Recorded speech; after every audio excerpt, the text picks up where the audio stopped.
Hey, this is Heidi Dawson. If you love all things health and wellness and style of any kind, hang out here with me each week. I'm obsessed with never-ending improvement, and it's all in an effort to help each one of us live a wildly successful lifestyle.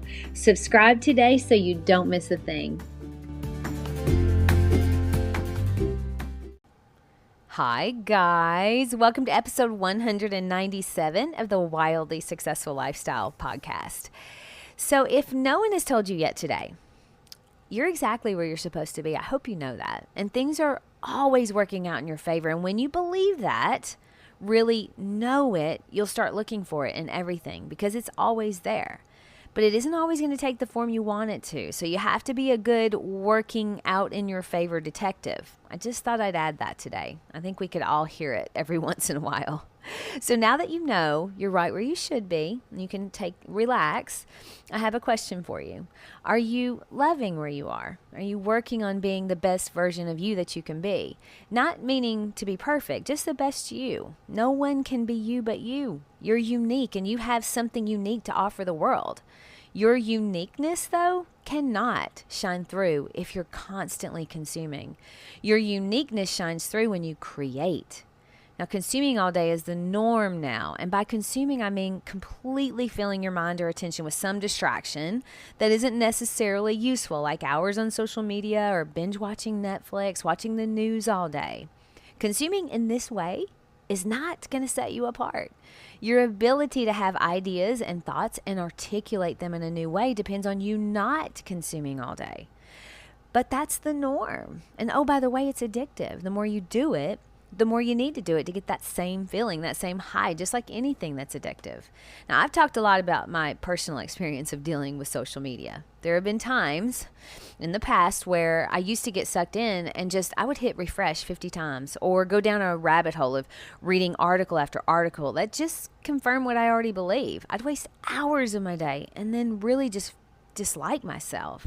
Now, I didn't want to be that person because I could innately feel it was not good for me. When social media first came out, for me, it was fun. I mean, because I connected with people. I'm a connector. I love to connect. But I was connecting with people I would never have normally stayed in touch with. It allowed me to stay in touch with relatives all over the world, friends I used to know growing up. And that's a good thing. I love that aspect of it. I did have friends who turned their nose up at social media at all. They probably are ultimately going to be the ones that are the happiest now that I think about it. But they would say, oh, you probably like Starbucks too because I like social media. And they were like, oh, it makes sense. Still not really sure what that means, but I don't think it was a compliment. But for me, and I'm sure more than one or two of you listening, it became much more than staying in touch with friends and family. I mean, I started posting and needing likes. If I got a bunch of likes, it felt amazing. But then I'd post something and it didn't get enough likes and it felt horrible. I mean, I would check my friend number regularly and then embarrassingly check the number of my friends' friends and compare myself. I mean, I would wonder what I was doing wrong that I couldn't be like that girl who had a zillion likes. And this is not a normal characteristic for me. I saw where it was heading and I didn't like it at all. And then politics, COVID, vaccines enter the picture. And then I just started feeling like I could get nothing done because my brain told me that what was on my phone was way more important than anything I had going on in front of me. So I would actually sneak time on social media because I was embarrassed by my addiction. I'm admitting this right now. And as I say it, I still have those feelings of shame about it. And as I look back, though, the turning point was when I kept hitting refresh about something going on, whatever the crisis of the week was, because there's always one. And I literally felt what I imagine a drug or alcohol addict feels. This is ruining my day, and I kept doing it. This is ruining my ability to be present, and I kept doing it. That's when you know it's an addiction.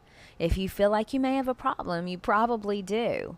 But the good news is, I'm always going to go to the good news quickly.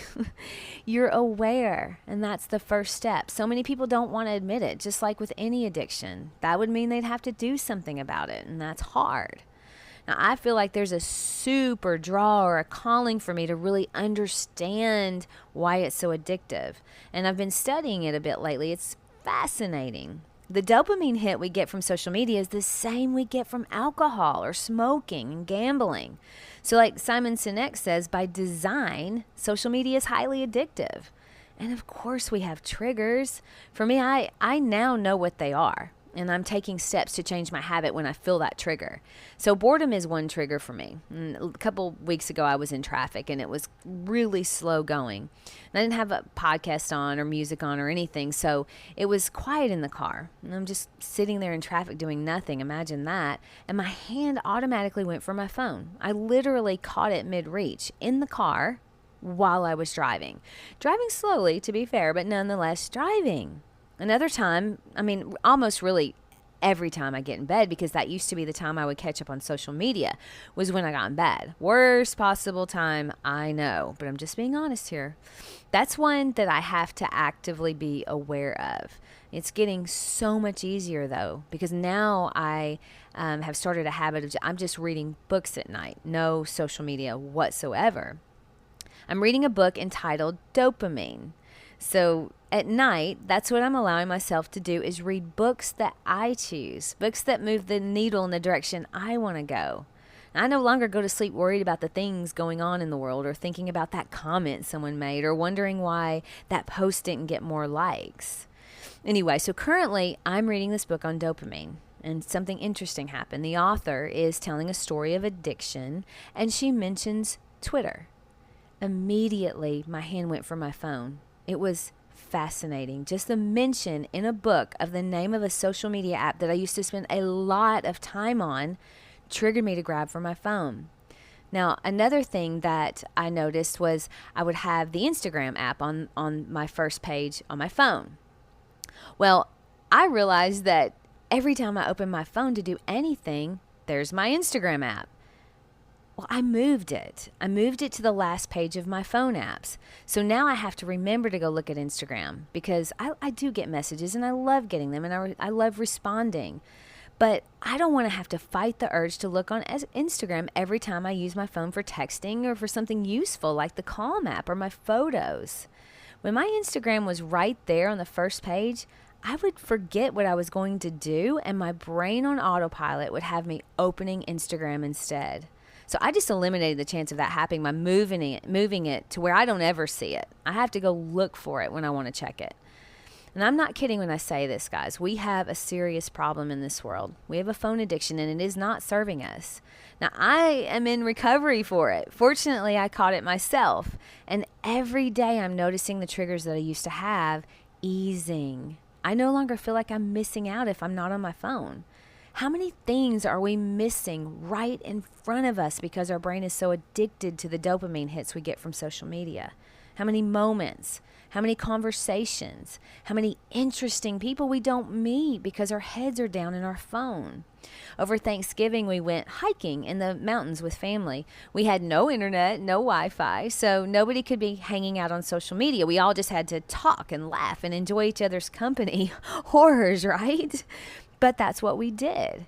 Now, my adorable brother-in-law and I had to run to the car to grab something from the car. And as we were walking back, he said, with my phone having no service, it feels so good just to be present with everyone. I'm not distracted by my phone, and it feels really good.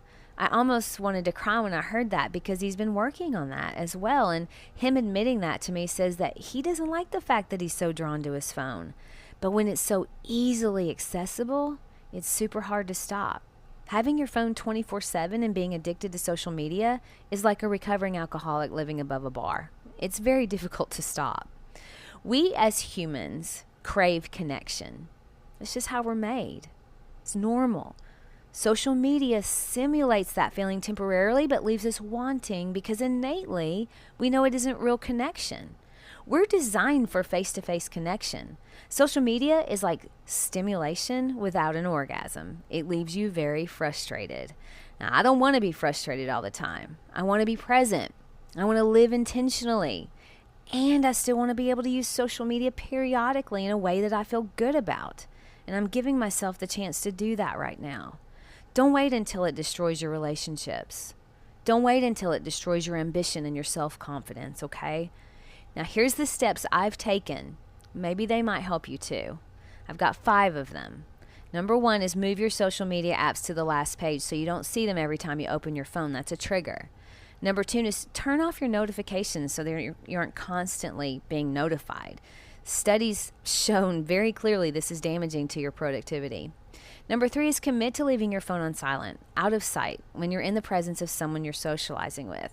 If you're even a little bit addicted, you'll grab it without thinking, and now you're telling that person or those people they aren't as important as whatever's on your phone.